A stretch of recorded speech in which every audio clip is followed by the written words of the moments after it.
One of the biggest causes of chronic pain is being full of shit. Literally full of shit. The amount of visceral tissue that passes directly in the same space as spinal nerves is very close. And pressures of swollen intestines can hit those nerves, and they can really change the way your feet and your hips and your back feels. What should somebody do to prevent injury and pain if they're on their feet all day, say for work? So, what is the single biggest mistake that people make when trying to fix their posture? oh, squeezing the shoulder blades together. Interesting. Sticking your chest out, faking it. Sticking your chest out like this actually decreases your height. If you do foundation training correctly, your body will learn to move via hip hinge, meaning it will feel weird to utilize the spine as a primary mover. Do that little 5, 10, 15 minutes a day for 2 to 3 weeks and just pay attention to how different your body starts to feel from a breath, posture, and range of motion standpoint. If you want your posture to improve when you're not thinking of it, you have to do postural exercises for about 10 to 20 minutes a day. And then the rest of that day, and each day you kind of repeat that tensioning and strengthening process, you will think less and less about your posture. That process right there makes it really hard for your head to go forward. The best thing you can do to strengthen your spine without additional weight is... Dr. Eric Goodman, what's going on? Welcome to the show. Thank you, Max. Thank you for having me again. We're having a bit of an experience here. We are. And I think we should talk about it, and I think we should be open about it. Okay, let's talk about it. So you came in, we were obviously, I was prepared to talk about your incredible work, which we'll get to, but there was a bit of a hiccup, at least when we started rolling the first time yesterday. So yesterday, as anybody that has been around me long enough knows, I have anxiety when it comes to public speaking. I can speak well. When it comes to foundation training in particular, like once I get into the subject, we're cruising. I have a very deep knowledge of it. I understand it very well. But to get there, what people don't see behind the scenes is that I vomit very often. I have, as you saw yesterday, basically a panic attack, an intense adrenaline dump where I sweat through my shirt. We didn't even start the interview. I was literally standing here talking to you guys, and in the moment I sat down in the chair and the light hit me, it started. My temperature goes through the roof. You saw it. Yeah, I was in your like bathroom. Full-blown panic. I've never seen that. Full-blown panic attack. Does that happen often in my life? No, not at all. And it was doubly weird because like we're friends. Yes. Like you know that this is a safe space. Yes. I'm a fan of yours. We've met. We've hung out off camera. Has nothing to do with anything other than just, I guess, being under the lights, feeling under the pressure like I have to perform, even though it's not performing for you, it's for whatever. But so that's not the interesting thing. The interesting thing is that you looked at what was happening and you said, you need to try a beta blocker. You need to try something that will help to control your anxiety so that you're not going through hell. You're going through hell right now, man. This sucks. You don't want to do that. And if the measure of a person is how they respond to somebody who's going through something, I really appreciate how you and Sydney responded. You were kind, you were compassionate, you were sweet. You didn't make me feel like I was doing something bad. You recognized I was having trouble. There's a lot going on in my life. I own businesses. I'm very creative. I just moved across the country to California. I just found out some diagnoses about my dad. We parted ways with our CEO of foundation training, all within a matter of a few days. And yesterday when I sat down, I just couldn't do it. And it was like this wave of the more I tried to control it, the worse it got. And we're talking 5-10 minutes. It wasn't long. But then I would try to come, like I think I can do it, and I would try to come back in, it would just get worse. You were drenched. I you was were like drenched. Profusely sweating. Yes, and shaking. Shaking. Like, had to leave. It's like I'm being hunted by a bear. My nervous system said, get out of here. It has nothing to do with anybody. It has to do with this weird, I don't know, deep neurological dump that throws me into sympathetic overdrive. And then the moment I leave the situation, I'm fine. So I did some research on the beta blockers, and I was able to contact a physician friend of mine and get one quickly, and I tried it. And we are sitting here today like I've never felt this in an interview. In 15 years of doing interviews, I've said no to the vast majority of interviews because of that feeling, because of that anxiety, because of those nerves, because of this. It's like I just want to get over the speed bump to talk about my work, but the same nervous system that helps me be so sensitive to feel and understand and sort of correlate internally can sometimes take a very drastic control over me. And it's been a hindrance to my work for 15 years. I can imagine. I mean, you're so well spoken. You're brilliant. You're so accomplished, and you're good looking. And I mean, you put me on. I didn't name it. I didn't name it. You named it. But I appreciate it. Yeah. Now, what I'm saying is like you inadvertently yesterday, not as a doctor, as a friend, said, "Hey, man, you need to try this," and you were right. And I'm not. It's not something I would, because I don't have the anxiety in my day-to-day life. I have it performative for foundation training when I have to teach, when I do certification courses, when I have to travel for something. I mean, God bless Jesse Salas and his ability to go to the highest level and become the best teacher I've ever seen. He realized very quickly my limitations. And there are certain places I really didn't like to put myself because of the anxieties and because of that genuine fear of public speaking. Even though I've done TED stuff, I've talked in front of a lot of people. Nobody sees me backstage vomiting first, controlling my breath for an hour, trying to just get to be able to do it. You saw that yesterday and treated me as a friend, which I really appreciate. We rescheduled for today. I got the lowest dose possible of this propanol something hydrochloride, and I'm experiencing propranolol. I'm experiencing something I've never experienced before right now. And I think it's, for people watching this that love foundation training, it came from a place of chronic pain and brokenness. It didn't come from a place of perfect health and observation. I am not in perfect health. I do my best to stay healthy and to stay fit. I'm turning 45 next month. Like, I do everything I can to stay super strong, super fit. But I do have my neural limitations, and I have my whole life. And I just feel like, yes, it's a shortcut. Yes, there's work I need to do. Yes, I'm going to try to get to the bottom of where it comes from. But I do feel like you just gave me advice on a bridge that could really change my life and can change my work and my experience with the work and my experience with other people. I feel like a different version of myself having taken that. And as I told you right before we started, holy shit, if this is what it feels like to live life without anxiety, then I have anxiety. Whoa. It's like a 45-year-old realization.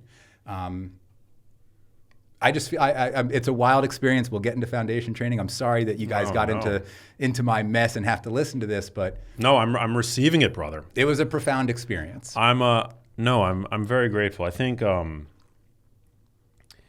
that's one of my talents. I mean, I'm obviously not a medical doctor, but whatever I hear throughout my life, whatever I've heard about medicines, and I think partially that I'm incredibly empathetic, and I really feel what other people are going through. But then on the other side, my brain, I'm like a sponge for science, medicine. Like I love the field. And so, more than a decade ago, I learned about, I don't take them personally, I don't need them, but somebody in my life regularly took beta blockers, and the way that they described it just stuck with me. And I've never needed to pull that out of my back pocket until yesterday. Mm-hmm. That they block the physiologic, like the physical symptoms of anxiety. Yeah. So they don't act like a sedative. It's not like Valium or Xanax or anything like that. But they block that the effects of that adrenaline dump on your heart, and various tissues throughout the body. And so when you were going through it, I was like, that's something that, like, from what I know about it in my non-medical, totally amateur knowledge of pharmacology, like it definitely seemed like it would be something that would help. And I too, I have sort of a bias against taking drugs myself. However, I'm not against them when they're actually indicated and when they can actually improve your life. I mean, I had back surgery recently, which, my listeners know about, we'll talk about, that changed my life. And then I was mentioning to you, I don't take Xanax with any regularity, but I was not really able to take long flights because I would get such anxiety and I would just be so uncomfortable on long flights. And then somebody recommended, hey, maybe take like half a Xanax for, before getting on this transatlantic flight. And I took it, and it changed my entire experience of that flight. I believe it. And the beauty of that is that it felt like the world had suddenly opened up to me, where I could get on a plane and go to Australia tomorrow without suffering everything is like a risk benefit. And so, I'm not recommending that other people do this. It's like, it's obviously, it's a very addictive drug. Benzos are highly addictive. I don't have an addictive personality. Everything is risk benefit. But look, if it has the potential to change your life, and open up the world, which I think it may do for you. I would never take these in an ordinary day. But if I'm doing a podcast or an interview or a lecture or something that is my opportunity to represent foundation training, my closest friends own the business with me. Over 1,000 instructors are representing foundation training in their personal communities. It's an opportunity for me to grow our business, to grow awareness, to speak highly of it, to speak well about it, to help people understand it. And for anybody thinking right now that I would take this in any opportunity other than that, I wouldn't. What I would do, though, is now from this point on very likely take this before a major event and take the time to think about what I want to get across to people, as opposed to being stuck in how I'm getting it across to people and how I'm going to get it across to people and how I'm able to get it across to people, and the amount of neural and mental and genuine glycogen-fueled energy that goes into that leaves me exhausted like I just ran a marathon at the end of it. Yeah. And I don't want to speak to this is a very new experience for me. I took the lowest possible dosage. Well, it's night and day, or it's like night and day different than we were yesterday. We couldn't record yesterday. We could not record yesterday, and I've had that experience a number of times. I've never seen that before. And this is like, for if I need to do something, I know that there's now a method in which I can feel calmly doing it. And that's life-changing for me. Mazel tov. Yeah, thank you. Yeah. Legitimately. We don't like to place a stigma on drugs. Obviously, you want to try everything else that you can prior to, going that route, I think. But no stigma. Mm-hmm. So, if it works for you, then by all means. My neurological haywiring started when I was very young, and this is the adult expression of it, I would say. Going through therapies and things is always good. I probably could use to do a lot more of that in my life personally, and that would very likely help the cause as well. I feel that something like this gives me a glimpse to the other side, and then I'm going to stop talking about it after this statement. Just like when I tell pain patients, hey, take the medication for 2 months. During that 2 months, fix your patterns. Take the time, develop the strength, never take the medication again. That's how I feel about something like this. Take the opportunity that it presents you with the understanding that it is a tool to get you across a bridge, and once you're across that bridge, you don't need that tool any longer. Amen. And that's it. Beautifully put. Well, Dr. Eric Goodman, thank you again for coming out. Your work is work that I wish I'd discovered 10 years ago. And I think if I had, it would have saved me from ultimately needing back surgery and having gone through a decade of chronic back pain. So for people who are unfamiliar, what is foundation training? And then I want to get into some of the misconceptions and things that people regularly do that leaves them vulnerable to years potentially of chronic pain. So foundation training started with my back injuries back in 2007, 2008.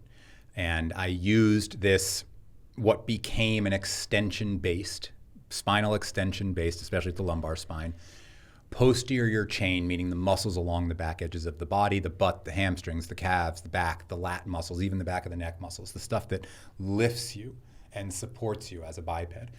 Those muscles became way too weak in me personally, and I started to notice in my own training and recognizing other patients, they got weak in most people. The reasons are many, but the result is very familiar. It's shoulders that become a weight over your spine and chest instead of supporting the base of the neck and chest. It's hips that turn out and tuck under instead of turn in and lift, supporting the weight of the leg in extension and flexion. It's feet that just kind of converge instead of dissipate, expand, and kind of effervescently send force up the body. So what foundation training is an alignment tool. It is a do-it-yourself, this is how your body works. This is how your hips align themselves. This is what hip flexion feels like in a hip hinge done well in the founder. This is where your rib cage is meant to be lined up within your spine. This is what it feels like when it's in a crummy position. This is what it feels like with decompression breathing, when you take all of that surface area and you expand into it. You take as much room of yourself, as much surface area you can muster in your own torso. And you lean your breaths towards expansion instead of contraction. You lean your hips towards flexion and extension instead of stagnation that makes your lumbar spine flex and extend. You lean your feet towards expansive lifting toes that stretch and contract the arch, what's called eccentrically, meaning a negative contraction, a short to long contraction, under tension. That's what the arch learns from. So each of these little pieces of the puzzle, the arch correction that we make, distills improvement up the thighs, up the groin muscles, up the lumbosacral nerve pathways. And it's a two-way street, so the changes we make at the hips facilitate improved blood flow, lymphatic flow, and nerve conditioning to the muscles of the lower legs and the feet. Same thing from the pelvis up. From the pelvis down, we have stability, like an anchor line. Think of the pelvis anchoring you to the ground. It's holding. There is a contraction. It's not passive. It's like an inward anchor. Think of the St. Louis Arch. And it's this from the ground to the top. That downward tension of the pelvis facilitates this upward expansive lift that actually starts at the occiput. And the lift of the occiput behind you facilitates the lift of the thoracic spine behind you. And it's this expansive lift of the rib cage in 360 degrees away from the pelvis that creates space for the visceral organs, creates space for the lungs and the heart, and solidifies stability in the neck as an upward lift instead of a downward catch. That's foundation training.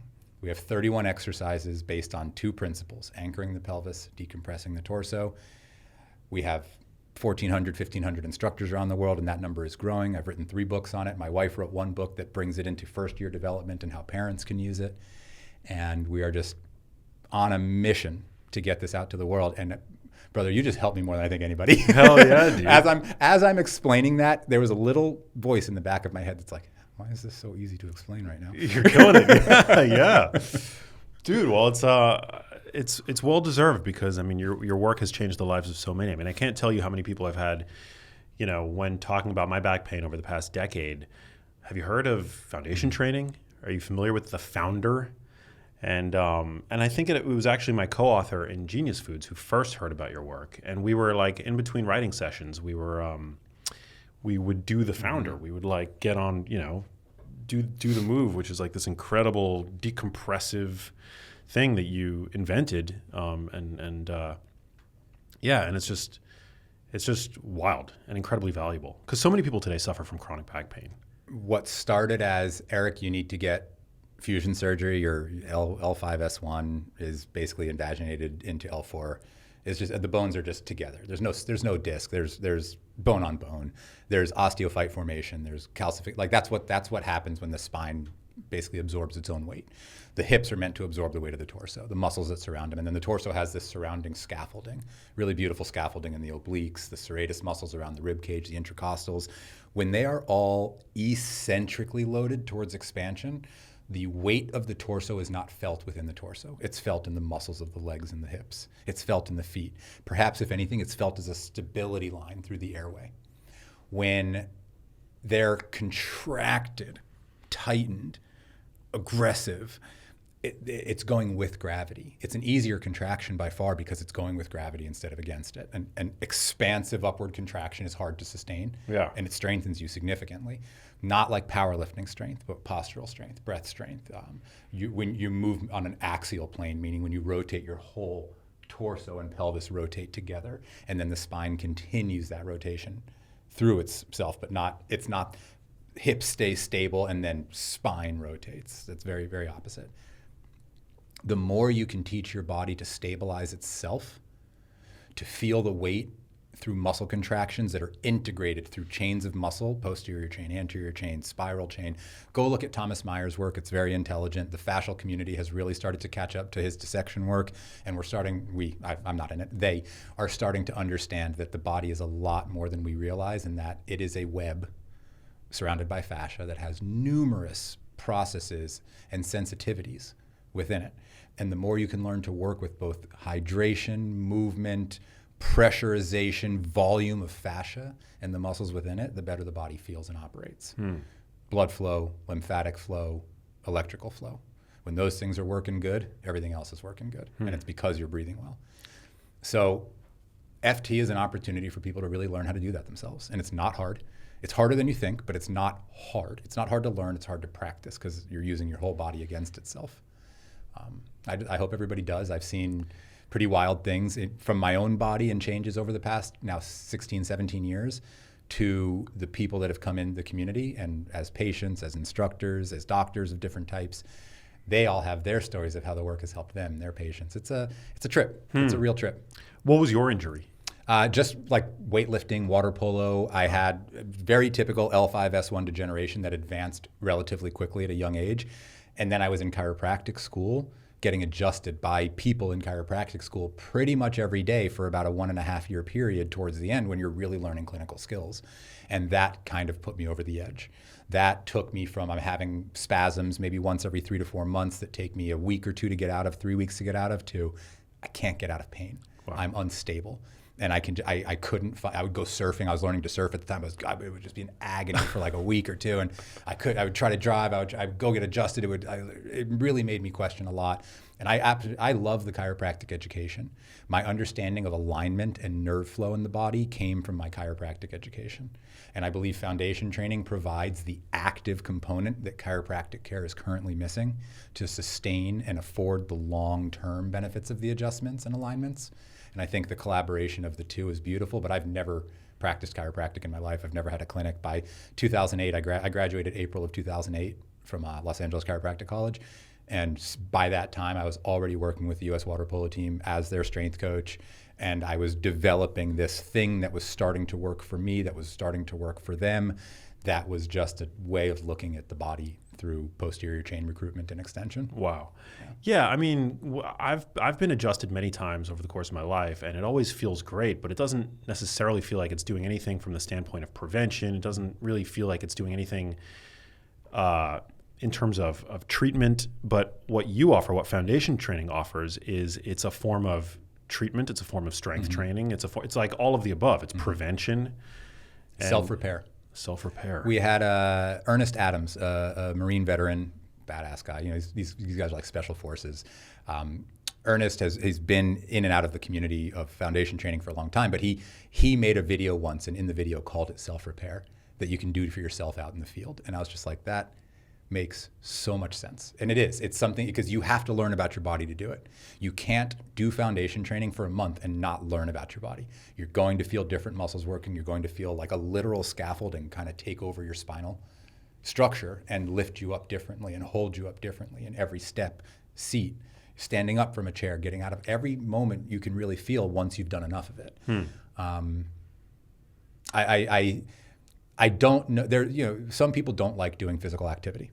Some people don't want they want to take the medicine. I mean, I am at this moment, I took a medicine, whereas in my life, I never take medicine. I shouldn't say never, I rarely take medicine.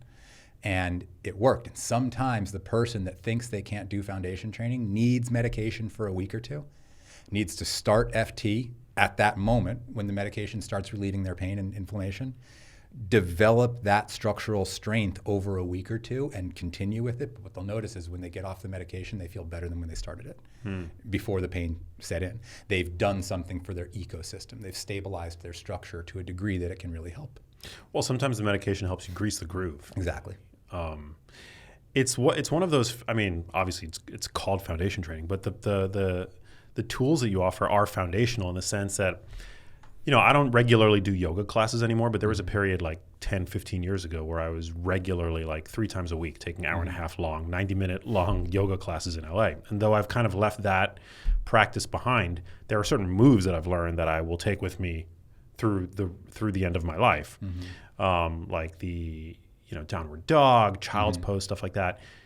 The founder is something that no matter who you are, where you are in your fitness journey, it's something that, like, once you learn, you can't unlearn it, and you begin to, and the utility of it, you start to recognize it, like everywhere, like after a long flight, after a car ride, in the parking lot of the supermarket, when you're getting out of your car, when you wake up in the morning, before you go to bed, before you begin training. It's like, its utility, it just like warms up the whole posterior chain. Gets your breath moving. Maybe it connects dots. It connects dots. And those dots the more dots connected, the more stability you feel, the lighter you feel, because it's literally structural pulleys working for you. And the more pulleys you pull into a system, the easier the load is to manage. Talk about breath a little bit, because I know that that's a big part of the founder So and foundation training in general. I'm not a breath coach in the sense of like timing. I love what Brian McKenzie does. I love the Wim Hof stuff. I love what Laird Hamilton's doing in his work. I love what yoga does in their work. There's a million ways to breathe, and nobody really has to learn to breathe. It's actually a relatively crazy idea that we do. And we don't have to learn to breathe. We have to remind our body of the patterns of breath. What I'm very good at teaching people is structural patterns. So my opinion is that most people breathe way too much into their abdomen and not nearly enough into their lungs, which are housed in the rib cage. So the basis of decompression is to take that lung volume and really increase it in not just the front of the rib cage, in fact, primarily in the back of the rib cage. The vast majority of your lung volume upon inflation goes behind you, not in front of you. Wow. So what I tell people is when you're decompression breathing, we do these measuring sticks, thumbs at the base of the ribs. I do that because of you. Make the Shaka sign because it's the easiest way to remember, and you can feel the shift when you do it right. But the reason you're doing that is not to flare your ribs forward. It's to create this barrier at the front that you then breathe behind. And that barrier up front facilitates good heart rate, visceral bracing, and it really facilitates this powerful lung volume behind you into the thoracic cage. The thoracic cage is among the thoracic curve. It's the primary curve of the spinal column. It's 12 big joints that have big curves, and they are not supposed to be straight. They're supposed to be big, bulbous behind you. But they're not supposed to be so dominant that they roll you forward. They're supposed to be met with this relatively powerful serratus contraction, intercostal contraction, that expands the diaphragm so that its only opportunity is to contract with a breath. So decompression breathing teaches the mechanics of that process. And most people have to learn to properly expand their rib cage, to not dominate with the neck, but learn to stimulate and protect the airway through every breath, because when your back of your skull is on the top of your neck like this, your airway sucks. It's pinched off. You get sleep apneas. You get all these things. You cannot heal that 100% physiologically, structurally, if you've gone to a certain degree of it, but you can improve upon it radically. And if you're a young person, you can heal it 100% easily with structure. If you're 80 years old, you're not going to change your neck and structure that much. If you're 18 or 25 or 30, you very likely can. So decompression breathing, pelvic anchoring, those two principles that compose foundation training are my interpretation of the chiropractic alignment principles, making space for all 31 pairs of spinal nerves as they exit the columns and following the natural curvatures of the spinal bones to come up with what the spinal design is meant to look like. And that's decompression breathing entirely. It's like using your own lungs as an internal chiropractor. That's exactly. It's not just it's using the lungs as the initial volume, and then using the muscle pulleys to assist that volume to actually improve upon it. And essentially what you're describing is you're taking a really deep breath, using your diaphragm, filling up the entire cylinder of your midsection. Yeah. And we have literal research from Los Angeles County Fire Department that shows a deliberate improvement in breath volume and lung volume after 8 weeks of foundation training and decompression breathing, 10 minutes a day, 6 days a week. Damn. Yeah. So cool. And that'll be the next research we're doing with UCF as well, as a lot of lung volume work. So why do you think your work has been perceived as so revolutionary? Is it because we've just, we subvert breathing at that depth today because we're always on the go? We're always in sort of like low grade sympathetic activation. Is it because of our postures chronically, sitting behind the wheels of our cars or at desks? All of those things, I'm sure, have something to do with it. And I'll be honest, I've spent very little time in why. All of my time in how to improve upon it. It is a combination of many things, including very healthy endeavors, like sometimes weightlifting or a certain movement practice that you might go a little too far in and you're actually like taking yourself the wrong way towards compressions. It's not a bad thing. It's not a major deal. You just start immediately reversing those pressures. Many weightlifters that I've had just add foundation training in for 5-10 minutes before your workout and for 5 minutes after your workout. Do everything else you would normally do, but get those certain leverage points activated and aligned, and then go into resistance work and you'll improve upon it.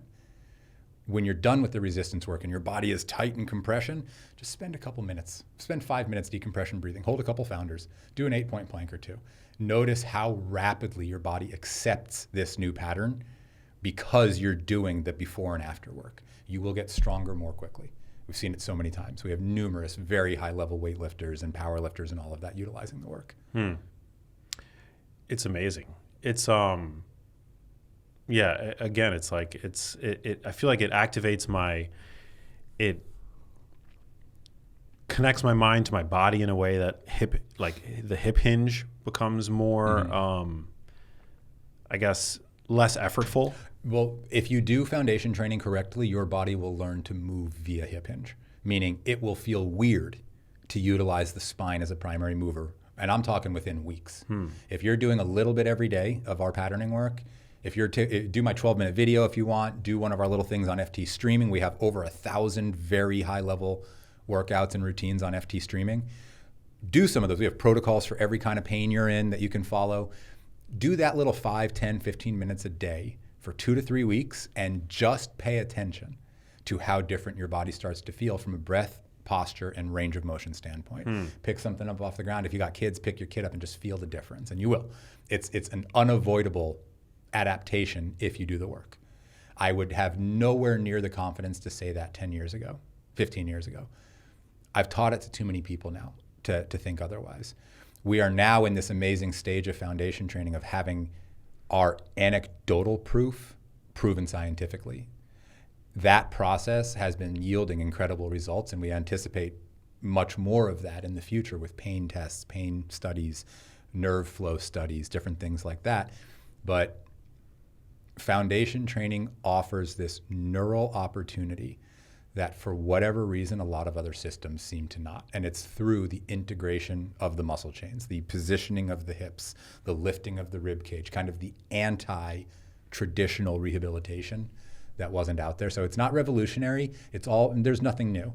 It's capturing certain ranges of motion that the body requires to stay healthy and just forming a system around those ranges of motion. Yeah. I didn't invent hip hinging, but the founder will teach you to hip hinge better than any other exercise that exists. And we proved that with the UCF School of Physical Therapy. Yeah, you sent me, there was like a poster. They made this beautiful poster. They presented the results of the first study we did with them. So this is University of Central Florida School of Physical Therapy. It's a doctoral program. The amazing Dr. Bill Haney is the kind of the lead researcher and head of the program. My wife went to school at UCF Physical Therapy School 20 years ago. Dr. Haney started his profession there that year and became the head of the school, the head of the physical therapy department. In that time, we introduced foundation training to him, and he really took a liking to it. His students started to take a liking to it. Now, it started at 6 doctoral students doing their capstone projects on foundation training. We already have the initial research, IRB approval, all these amazing things have occurred. The data was so good that more students wanted to come on. We were having 60 and 70% improvements on different metrics, from movement confidence to hip range of motion in a matter of 10 repetitions of an exercise. So more and more students started hopping on. Now we're, I believe, at 32 doctoral students getting their doctorates. And to get that, they have this 2-year capstone project that's going to be spent researching and studying foundation training. We're not doing it. This is unbiased. This is the school doing it. This is a now academic process that we get to be a part of, but we have no say in. And there's some really cool, much bigger, longitudinal pain studies coming that will prove beyond the shadow of a doubt what anybody that does foundation training regularly knows already, which is that it works extraordinarily well. But we're going to put it up against things that also work well and show how much better our system works than just about anything out there for chronic pain of the musculoskeletal system. I think if you don't have chronic pain, it's hard to wrap your head around how debilitating and all-consuming it can be. It takes over everything. It's like my panic attack yesterday. When you're in it, there's nothing else happening because you can't focus on anything else. When you're really in it, it is the forefront and priority of everything. Well, even if you got kids, even if you got family, even if you got business priorities, it will take over your life if you let it. And probably the most, other than my awesome kids, the thing I'm most proud of in my life is the opportunity that foundation training provides for those people that are seeking an answer. Because if you do it and you take it seriously, it will work for you. And you will get out of pain, and you will understand your injuries better than somebody that just takes pills or surgery.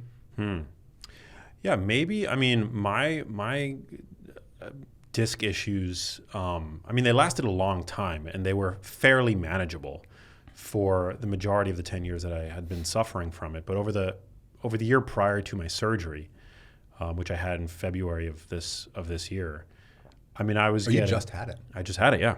Wow. We got after this, I'm going to show you a couple very important post-surgical things that have nothing to do with the surgical site, but with the fascia that tightens around it that you can actually loosen up through the calves, through the feet, through the shin muscles in particular. I'll show you a couple really easy things, and you'll find like immediate pressure release around the scar tissue. Well, the crazy thing is, I feel normal now. Good. Like I feel, Good. It's been life-changing Good. to me. But for the year prior, I mean, I was in the level of pain that I was in.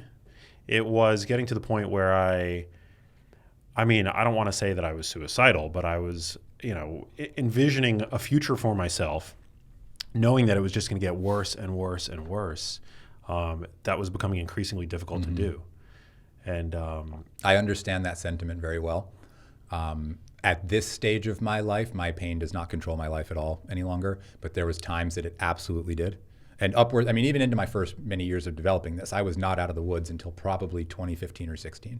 I was feeling better and getting more and more control of my spine. And I didn't have the mega flare-ups like I used to, but I was thinking about it every day. Now, when I wake up, okay, I'm good. Boom. But it's all rotational. Not twisting my spine, rotating my femurs, my thigh bones within the sockets. Not stretching my back, but stretching my back by lifting the mastoid process right behind the ear off of my spine. Engaging the sternocleidomastoid muscles as like a front regulator of my spinal curvature, because my head wants to be back here for a neutral spine, not up here. In a neutral spine, in a healthy lordotic curve of the cervical spine, your ears are behind you a little bit. The back of your head is behind you a little. And your chest and lats just kind of take up the space. They don't lift to it. You just take a couple deep breaths, and the weight of your head allows your breath to fill your lungs very differently when you're lifting it. And it's like the top of an umbrella being lifted so that the sides can open and inflate. And without this lift, if you're here, you're not going to fill the ribs the same way. You're not getting support structure from an axially loaded, meaning a cylinder of the neck that's lifting. There's a break point at that anterior head carriage, or whatever you want to call it. And that break point needs to be addressed before anything below it is addressed. You were mentioning at the beginning chiropractic adjustments, and everybody is nervous of cervical chiropractic adjustments. But the reality is, that's where the vast majority of neurological changes can be made. The brain stem travels through the top cervical regions. The vagus nerve, the grand regulator of the body, the phrenic nerve, the grand regulator of breathing, and the diaphragm, all of that is within a very small distance. And most people's problems, and I mean most people, stem from the weight of their head becoming a weight, instead of the weight of their head taking the opportunity to become a suspension bridge that lifts the weight of their torso and creates a strong cylinder. That's one of the biggest changes that we make in foundation training, is the ability for the weight of your head to be supported as a lift instead of held as a weight. Wow. So how bad are smartphones for our spines? I mean, you can learn all about your spine on Google. There's goods and bads of everything. It's terrible to be in this position for too long. Yeah. I mean, literally from the forearm flexors to the biceps to the internal rotation here to the labral tears that most people get accidentally because they're just putting too much pressure on the labrum of the shoulders, to the head taking up space, to the pressure on the lymphatic drainage structures, the pressure on the veins that are just draining, the pressure on the arteries that are doing everything they can to pump blood through all the tissues in your body. Those little changes can make a big impact over time. Not necessarily immediately, but over time. I love the people that quote research that changing your posture doesn't mean it improves your pain. What were you using, number one? Who were you testing, number two? What was the metric? Yes, it does. And there are millions and millions and millions and millions of patients and doctors around the world that agree with that statement, that posture can absolutely encroach upon your well-being in life from both a pain and metabolic efficiency and brain efficiency standpoint. Pressure on blood vessels and nerves is not a very good thing unless it's in an area that demands pressure, like the solar plexus, like the serratus. These things with no pressure, they don't help you. With pressure, they give you literal vital assistance in your life with breathing, with heart rate, with postures, with everything.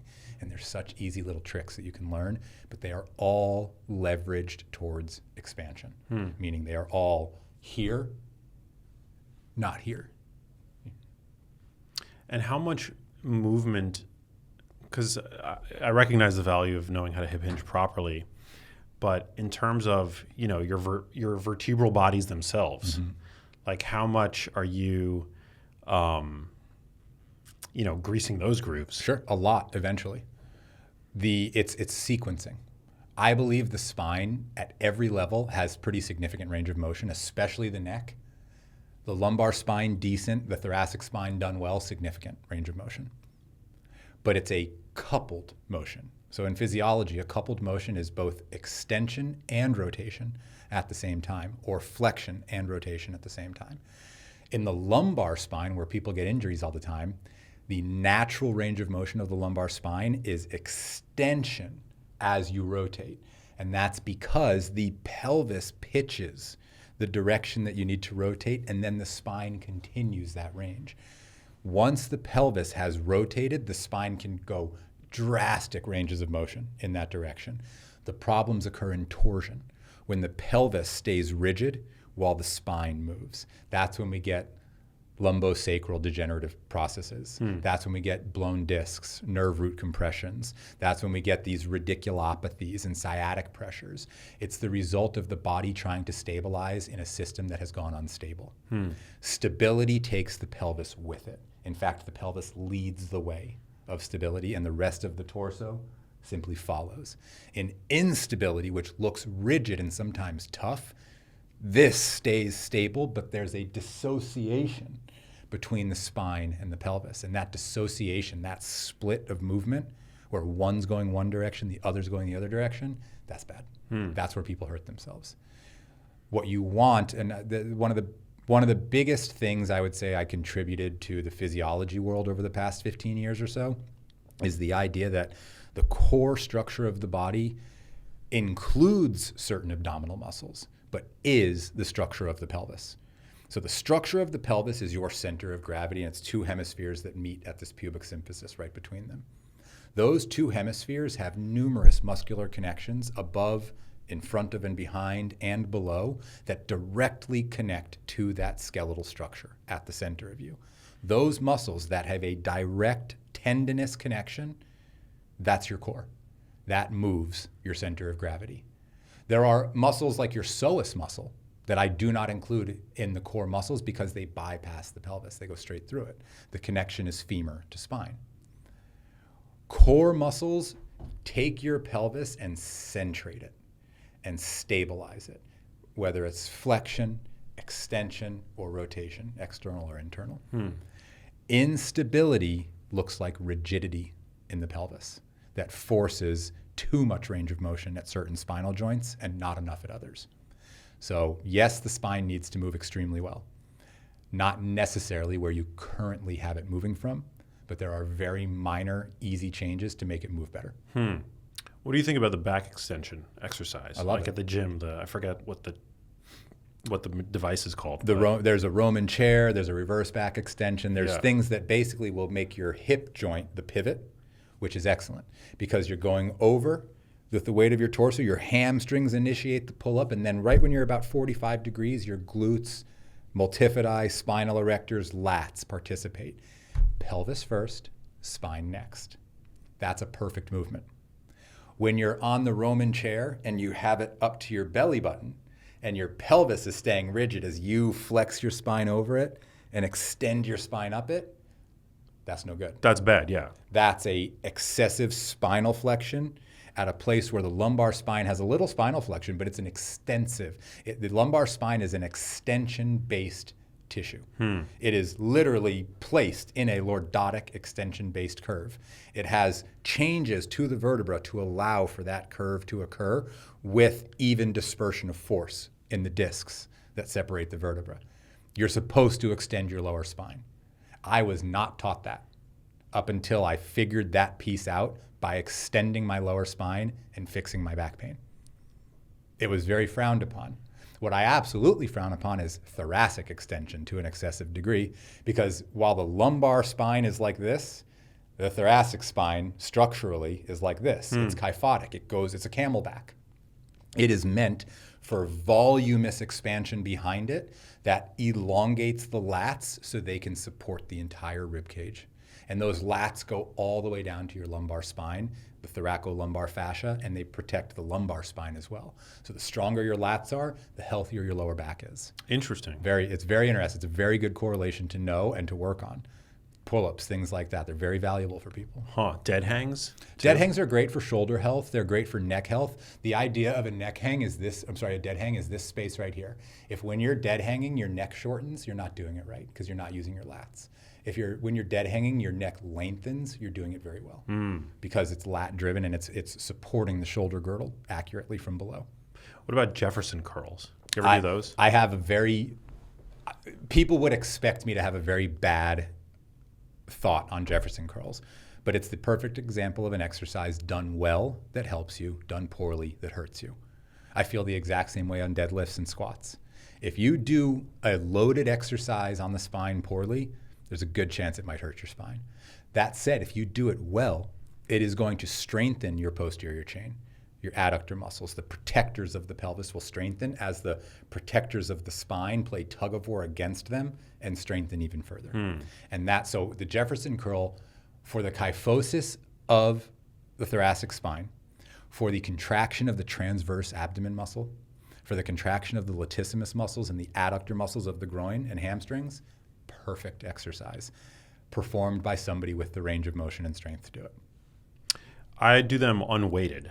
I don't want to put, That's just a nice forward fold stretch. Yeah. I mean, it's good. It's a good movement, but just being realistic, the thing that makes the Jefferson curl valuable when you're doing it is the counterbalance of additional weight that facilitates first hip range of motion that protects the spine, then segmental spinal motion under that protection that really only comes into play with additional weight. Interesting. The best thing you can do to strengthen your spine without additional weight is isometric holds like founders, like hip hinges, like good mornings, our woodpecker exercise, our back, the anchored bridge, which is basically a back plank, but with the inward spiral line of the inner thighs and shoulders and lats very engaged.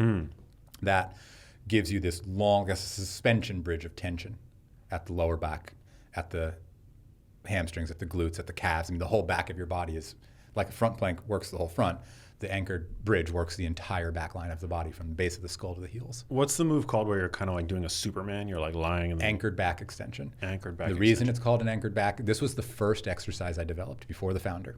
This is the thing that like saved my back and got me able to do other things. In the anchored back extension is probably the best thing I ever figured out in my own body. If you squeeze the adductors, the thigh muscles together, those thigh muscles have dense, strong connections at either side of the pubic symphysis, the center of gravity at the bottom of your pelvis where it comes together. If you contract those muscles, it pulls the bottom of your pelvis away from your spine in one of the most relieving sensations you can ever have if you're a compression patient. So what I kind of did is I created this like natural decompression machine in my own body. I would spiral my knees to each other like a scroll closing at the front. So my thighs are wrapping in together. My heels are separating pretty far while my toes are touching. So it's like a pizza wedge. Knees are together, heels are apart, toes are touching, feet are about a couple inches off the ground, but my knees are on the ground. From there, I'm using all of that leverage of my legs to just traction my spine. And I don't helicopter up like a liftoff. I always explain it to people, think of yourself as a fighter jet taking off the edge of a runway. You're going very fast, but it's not high, it's forward.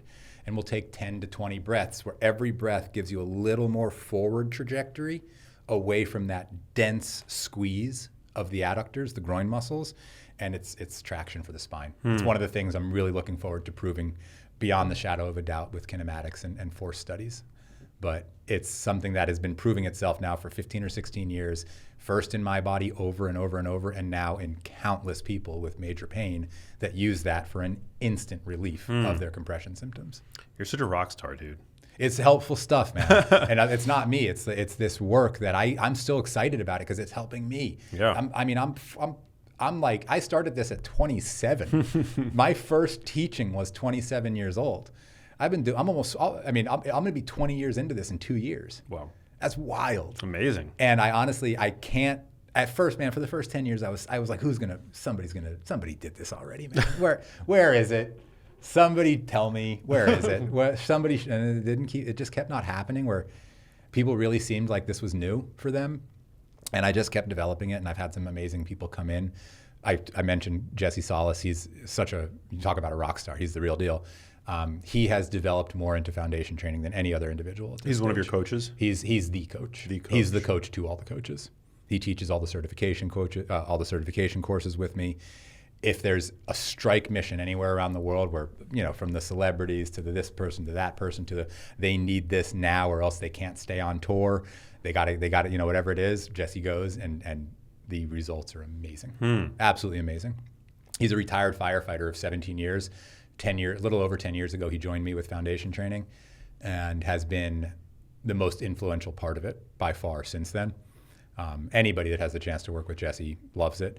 And all of our instructors know him as kind of the head of the instructor community that's really taught all of them. And he's very good cool. with that. I'll have to meet him. Yeah. What should somebody do to prevent injury and pain if they're on their feet all day, say for work? So that actually goes to the whole standing desk idea too. It's a very similar, you try to fix one thing, but you end up with a different issue. When you're standing, it can be just as bad as sitting if you're doing it wrong. The first thing I'll say is that everybody that's listening to this, by the end of this podcast, you should know exactly what your occipital protuberance is, all right? The EOP, external occipital protuberance. Everybody listening, touch the pointy bone right at the back of your skull, right where it meets your neck. And then I want you to take that pointy bone and just lift it behind you. A little bit more. Don't lift it so much that your chin drops, but lift the chin as well. And just take a deep breath right there. That's one of the first things a person can do if foot pain is an issue. If foot pain is an issue, because most foot pains are eventual neuropathies from the sacral nerves. Most people's feet, unless they have a bunion, unless they have a Morton's neuroma, unless they have a structural plantar fasciitis where they literally have stretched the bottom of the foot over its use range, most are neurological referrals from compression at nerve roots coming out of the sacrum. And the dense internal rotation that you learn in foundation training is one of the fastest recipes out of that. I have a foot and ankle pain protocol on FT Streaming, and the first thing you learn is turning the feet towards each other and spreading the toes over and over. Doing the same thing with the hip joints, turning them towards each other and creating an outward expansive anchor that allows the sacral nerves to open. Where they are normally being forward compressed by the hips, they're being opened by the hips now instead. When people think of the term opening your hips, they think of the front, like yoga, not in foundation training. In foundation training, when you open the hips, it's the hip joints, it's the hip sockets, it's the sacral to hip opening that actually closes the front of the hip, which is usually too open, usually causing foot pain in people. Everything from pronation, letting the feet flatten, to supination, rolling out to the outer edges too far, those all have something to do with it, but much more so, it's a literal communication between the pelvic nerves that surround the sacrum and exit, whether it's the femoral nerve or the sciatic nerve, and exit down, infiltrating and providing neural sensation to the feet. In my experience with neuropathy patients, 90% of our improvement comes from what we do at the top of the neck and the very bottom of the pelvis and spine where they meet, where they intersect. Those two, like remember the old wooden snakes? You pull those ends apart, that's what we do at the spine. And no matter what you do at the base of the spine, if you're not pulling the other end away, you're not gonna have the success you could. So even if I'm looking at feet, and I'm talking, we're starting with feet. This is me saying we are starting your entire treatment process at your feet. We're gonna start it at the hip joints, and we're gonna create the best neural environment of flow, lymphatic drainage and blood flow that we can. And that's taking the pelvis out of its external rotation and neutralizing the hip girdle, neutralizing the muscles that surround the thigh. You do a half slice of a ham, you see all the muscles, that's your thigh. That's what our thighs look like. You want uniform musculature, 360 degrees around that bone. If you look at most people's, they're turned out like this, and they got no muscle on the outside edges. And they got no muscle on the inside edges. They got big quads, and they got tight hamstrings. And that's it. And that's their support structure. That's like 1/2 of your support structure. You're missing your glutes. You're missing the rest of your hamstrings. You're missing your adductors. That's the real human support structure. And that's what we hit. Like, bing, we nail it. With every single movement that we have, we nail it. Do you think that, because I think most gyms have abductor and adductor machines. Are those what? That's not how they work. No? No, the adductor and abductors are assist muscles. They're helpers. They're assistants. The glute muscles have abduction capacity. They can I always think of it as away body, AB, away from the midline of the body. Abduction, pulling the leg away, that is among the functions of the glute in isolation. But really, with the foot planted, that same adduction, that same pushing the leg away from you, that same open, becomes planted foot pushing the torso away. And that's a big coupled motion with large glute muscles, large hamstring muscles. Even the calf and soleus and the balancing muscles of the foot are involved in that. But if you're just lifting the leg like a clamshell, that's a piss poor utilization of a very powerful muscle group that doesn't really do that. Interesting. From the adductor standpoint, your adductors are a tenderloin muscle. They have an incredibly broad connection, literally up the entire inner thigh. Other muscles have connection at the bottom, connection at the top. They pull those connections together. Not the adductor. The adductor lines the inner femur, the thigh bone. And then at the very top, it has this whole length of the femur converging to this gigantic, powerful tendon that hits the pubic symphysis, and then another junction that wraps behind it. It is the power center of the body. In no way, shape, or form is that designed to do this or that. It's designed to stand us up and pull us up, like that St. Louis arc, like that upward tension. It's a pull you into place so that everything else can move around center. But it's not meant to move away from center. So you're doing this, and it's great. I love the thigh master. That's great. Strengthen them, man. Strengthen them. But the best way you can strengthen your groin muscles is stand up, put something between your inner thighs or lower calves, and just isometrically squeeze it. Our motocross race, a lot of motocross people love foundation training because it lets them squeeze into the bike so hard. Our anchoring drills change the way people that ride bikes. Some of the best in the world claim they've literally worn out their boots because they're anchoring so hard into them against it. And that inward contraction will give you stronger thighs than a million of those adductor machines and abductor machines. That doesn't make you stronger, it makes you toned. Those are different. Those machines are very popular at the gym. Well, they're great to look at, man. Like, they're goofy. I get the logic, but the logic breaks down the moment you understand that the strength is an integrated process in the body. And compartmentalized motions tend to lean towards individual muscular strength, but throw off overall muscular integrity through the body. What is the single biggest mistake that people make when trying to fix their posture? Oh, squeezing the shoulder blades together. Bar none.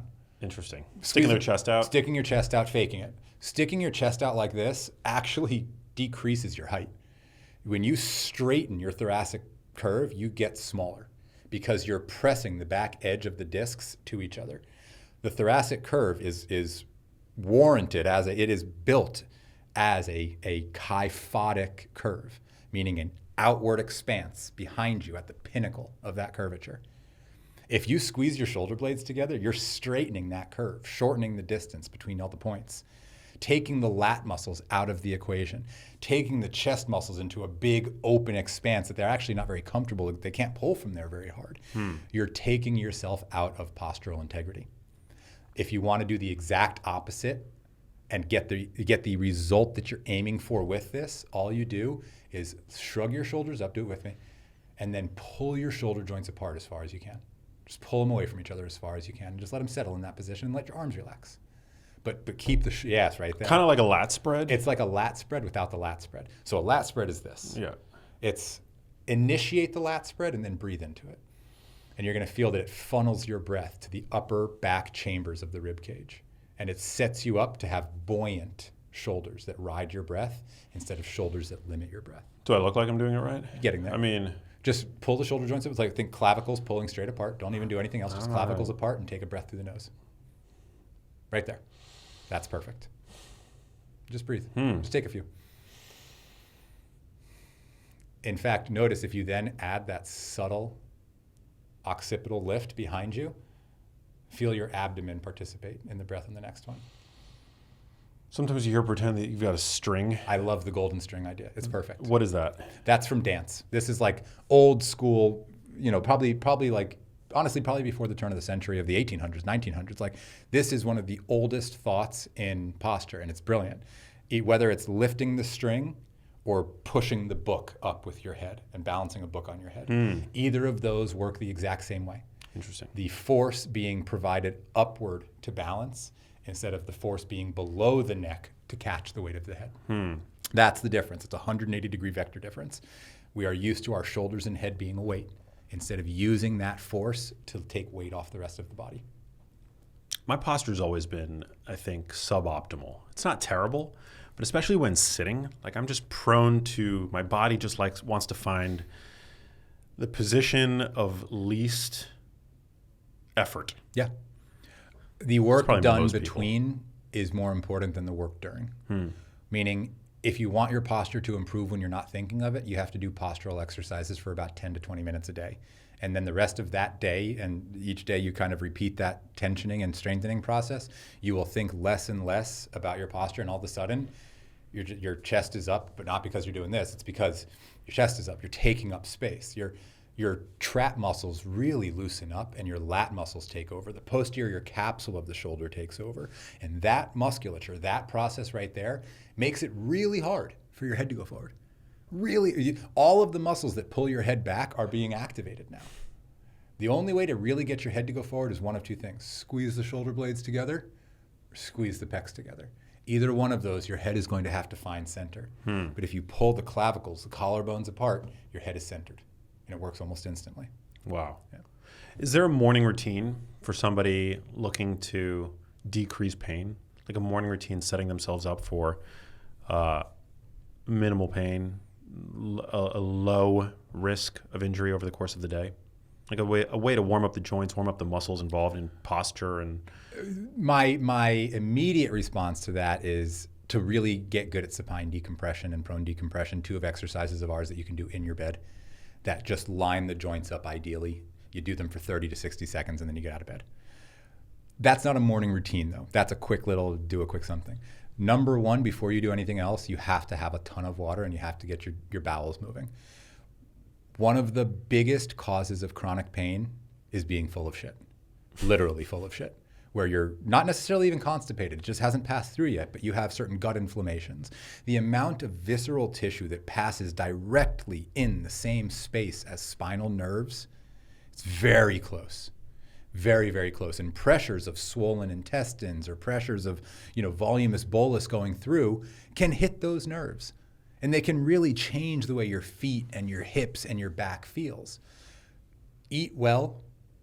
Eat things that are very low in sugar before bed. If you have a lot of sugar before bed, it's going to make your nervous system heightened towards sensitivity. There's an amazing book called Sugar Crush that Karen Rinaldi, I believe, published. And Sugar Crush explains this brilliant theory that the process of breaking down glucose is extremely aggressive and literally abrasive to the cells of the body, including spinal nerves. And that the more you have in you, the more chronic pain you have, bar none. I have experienced that myself and with patients countless times over my life. Number one, hydration and reducing sugar. Not zero sugar, eat fruit, eat healthy stuff, but understand the correlation of pain to what you took in. wow. But this is mind-blowing that constipation can actually cause low back pain. Absolutely. Pressure is pressure, and you're a system with limited space. Yeah. Well, it's like sometimes when you have like gas pains, it could feel like you're having a heart attack. Absolutely. Constipation can also make you feel like you've got to pee. Absolutely. It's like everything is, you're right. Like in Everything such close is pressures. proximity, nerves are like crisscrossing and Yeah, everything is pressures. And the body is a volume. The body is basically a series of volumes that are either helping or hurting one another. And the more you can integrate muscles, the better that volume of structure is, meaning the scaffolding that surrounds your body is more supportive because of this integration of chains. It's not individual. It's not the quads trying to hold your whole body weight. It's a leg. It's very different. From a morning routine, I really believe heavily in fish oils and just eating a very anti-inflammatory diet as truly being more important than the movements that you do. And I teach movement for a living. Interesting. Once you're doing the movements, you can build strength and pain relief very quickly. But the mindset to start that and to continue doing it is fueled by healthy anti-inflammatory eating, by taking care of yourself to the best of your abilities to keep your mind in the perspective of getting better and feeling better. That can be some of the most important stuff out there for chronic pain. If you're inadvertently eating things that might heighten your chronic pain, you might be surprised what they are. Certain nightshades for certain people will give you chronic pain. It will heighten symptoms immediately and last for sometimes 3 to 5 days until it's completely out of your system. It's not because nightshades are necessarily bad, it's because some people have a histamine reaction to them. And a histamine reaction tightens up everything, changes blood flow, makes your body feel inflamed. It will go to the place where you have injuries, then you'll feel that. Another thing that you can absolutely do is not fasting, but eating easily digestible foods early that you very quickly get nutrition from, and then immediately going for a walk. I don't care if you have 5 minutes, go for a 5-minute walk. That's fine. I get it. We all work. We all got to do things. The schedule can be tough, but take that extra couple minutes to just move. And when you're doing it, I want you to think 100% about how you're doing it. For 5 minutes, just think of how you're standing, walking, breathing, like a self-meditation and like an inventory of what's happening. I do that constantly throughout the day, all day, every day. I'm always doing an inventory of what's happening in my body, and then my job is to sort of report back findings and things that continue to be able to improve, and then take away things that don't seem to be able to continuously improve. And one of those biggies doesn't have to be a half hour. 30 seconds is so much better than no seconds. 1 minute is so much better than 30 seconds. 2 minutes is so much better than one. You know what I mean? Just get what you can. Yeah. And when you're doing it, do it the best you can. If you want to learn how to walk from a very hip-centric space, on our app we have what's called gait patterning and walking patterning drills that teach you to literally counterbalance your limbs away from each other without walking. And then that immediately translates to the way that you walk and the muscles involved in your walking. Walking is definitely a form of medicine. Yeah, it's probably the oldest.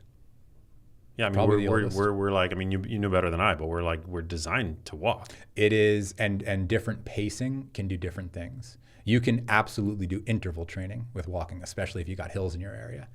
You don't some people at certain ages and in certain performances need to really perform. They need to push their bodies to major extremes. And in doing that, they're able to really face those major extremes better and better and better, or do the jump better, or hit the ball better, or throw the pitch. But that's different. For the everyday person that goes to work, exists in a body, has their family, doesn't, whatever it is, just exists in their body and wants to do that as well as they can, there's times for intense and extreme energy, and there's times for just go for a walk and really enjoy yourself and just think about your body. It's one of the best forms of meditation you can possibly do. And it makes space for heavy training. It makes space for HIIT training. It makes space for all the other things. And for anybody, I don't care what you're doing. I don't care what your sport is or your level of it or what your health metric is, unless you don't have legs, in which case I'm wrong. Walking will help you. It will improve your scenario. The cleaner the environment that you can do it in, the more fresh air, the more filters in your air, if it's inside, to clean the air, the better that walk is going to be for you. So great. Maybe you could talk a little bit about the kinds of conditions that you've seen improve with foundation training. Yeah, I love this question, and it's to put like an asterisk. I'm surprised. You know, like, whoa, really? Oh shit, cool. Lots of breathing issues. Lots of breathing issues, lots of airway issues, lots of spondylolisthesis, which is an instability at the base of the spine from a fracture, lots of neck instabilities, which is an instability up here, often from a herniation or a breath pattern. We can stabilize the ends of the spine so well that most symptoms that occur via the nerves between the top of the spine and the bottom of the spine, from digestive to breathing to, I don't want to go overboard here. I don't know that we can affect the liver that much. I don't know that, but we can affect the visceral organs through space, through function, through patterning, through blood flow, through lymph drainage.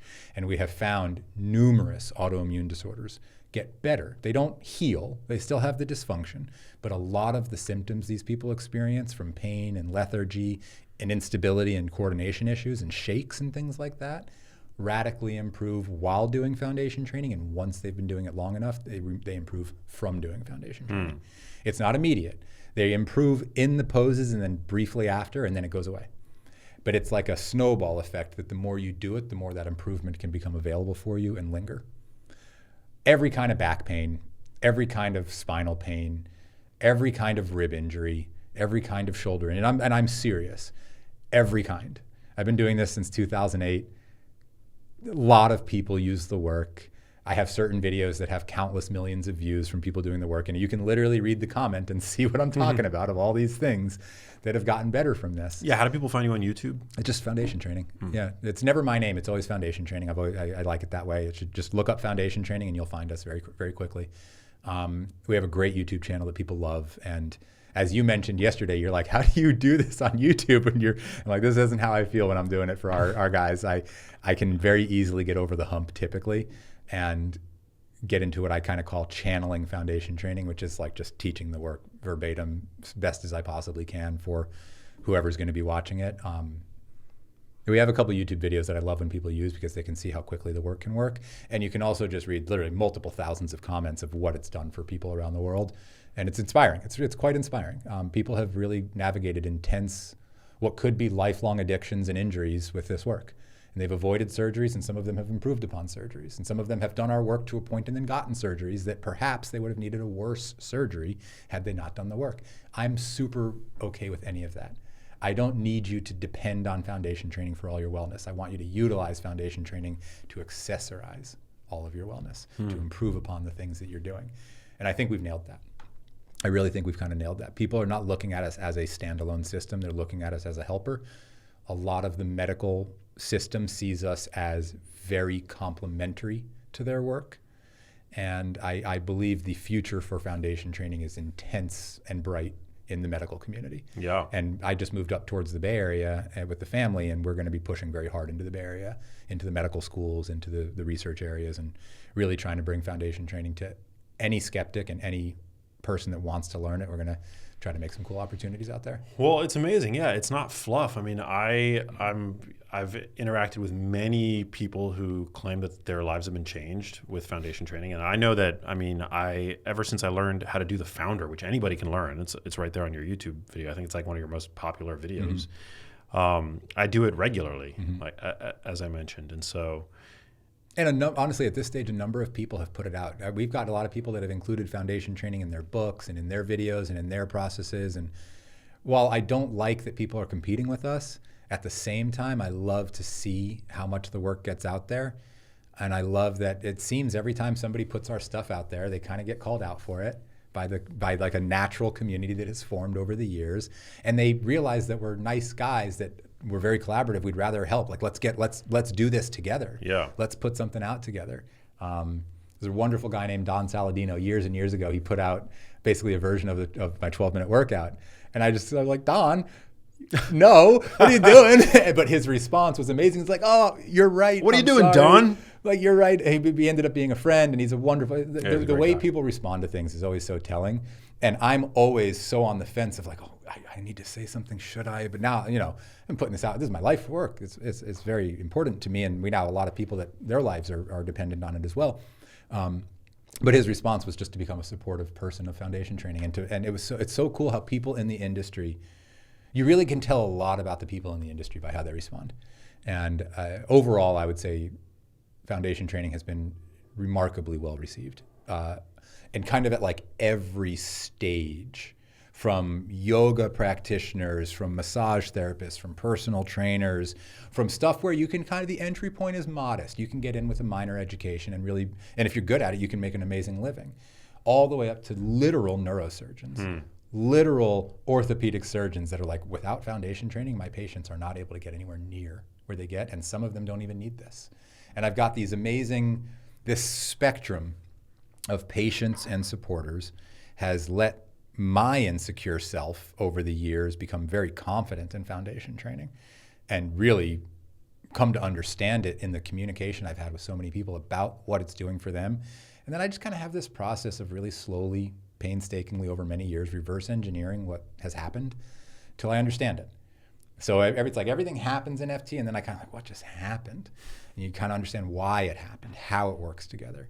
That gives you, that typically gives me the next 3, 4, 5 exercises. There's like a reverse engineering of why a certain thing works that leads to how that thing can be expressed kneeling, sitting, laying, standing, in a lunge. Once I have those, I usually have 3 to 5 exercises from a thing, from one idea based around one movement. And that's kind of like, that's how it's always gone. It's been very much in response to my own personal pain and then in other people's pain that was around me. And it's still going. I'm still very much adapting the processes. Jesse's absolutely developing new poses, which is really cool to see, and they're very good. Even Dustin, my other partner who started foundation training with me, I've been my best friend since we were 14 years old. He's also a chiropractor. We went to undergrad together. We've lived together off and on over the years. He runs the business with me. Even he's starting to develop more exercise. It's like everybody involved in this fell in love with it along the way because of what it can do for people. And then just started like reverse engineering the process and started to find a really fun, creative, endeavoring for helping people process. And also like, can we create something that's never been out there? Can we put poses together that express the principles of anchoring and decompression, and you genuinely will not see them anywhere else in the world? And so far I have 31. Wow. You know, so far there's 31. And I think we'll probably hit 35, maybe 40 ultimately in the next 10 years. That's awesome, man. Well, you're definitely one of the helpers, and I really appreciate your work, as I've mentioned many times already. Thank you. On this episode. I remember buying your book. I forget the name of it, but was it also, because we have the same publisher, right? Karen. Yeah, Karen, which I highly recommend. What was the name of that? True to Form. Was it True to Form? True to Form was my second book. And then Foundations of Health was the third book. Yeah, it was True to Form. There's like photos in it, right? Yeah, True to Form is learn all the moves. Martin Reeder, big 6'6" Olympic volleyball player, doing all the forms perfectly in there. It's an excellent learning resource. It is. It's probably my best learning resource from a public standpoint. Our online education materials for our instructors are out of this world. We've put a decade of work into those. If you're not an instructor, you don't get that. Everything else is very high-level videos or very high-level books. And I mean, even my wife wrote an encyclopedia on the first year of development. We just keep trying to push them out there based on the principles of healthy spinal alignment and the muscles that create that, and how we can facilitate the use of those muscles in chronic pain, in performance, and really, especially this bridge over the past few years into autoimmunity. It's awesome. Well, I hope everybody checks it out. Once again, brother, thanks for coming out. I'm so glad we got to do this. Me too. And thank you again for the recommendation, for the compassion yesterday. I do not take that stuff lightly. I'm usually the one expressing it, and I just want to say thank you. It means a lot to me. And this has been without question the most calm I have ever felt in an interview in my life, as an adult, as a child, as anything. Wow. So the recommendation is probably going to change my life quite a bit, and I really appreciate that. Dude, I love it. And you're changing so many lives just being able to deliver your brilliant information. So amazing. So I think it was all for the best. I've got one last question for you, but before we get to that, just remind listeners where they can connect with you on social media, the name of your YouTube channel, your latest book that you're promoting, because I know you've got a new one out. Foundations of Health is the newest one. Foundations of Health. Yeah. So just drop all your handles for everybody. So at Foundation Training for Instagram, for YouTube. My personal is Eric Goodman, FT, but doesn't matter. Just follow Foundation Training. It does a good job. One thing I didn't talk about in the podcast that I'd like to bring up, I showed you the socks yesterday, the track groundwear. Oh, yeah. So one of the big endeavors I've been doing, I have them on my feet right now. Oh, you do? I don't know if you can lift one of those bad boys up. Yeah. One of those puppies. But I've got, but this is a wearable orthotic and insole. So we designed a sock over the past 3 years that corrects arch discrepancies, stabilizes the Achilles heel, stabilizes the soleus and calf muscle all together, and rotates the tibia. Typically the tibial, the shin bone eminence is turned out ever so subtly. This has this barber pole-like rotation in the compression sock that actually subtly rotates the tibia, neutralizing it towards every step. That little bit of hip rotation we do, these are based 100% on foundation training principles. So cool, all built into the sock. 100% it's an orthotic sock. It's an orthotic compression sock that is the most comfortable thing you'll ever wear. So you still get to wear cool kicks. Anything.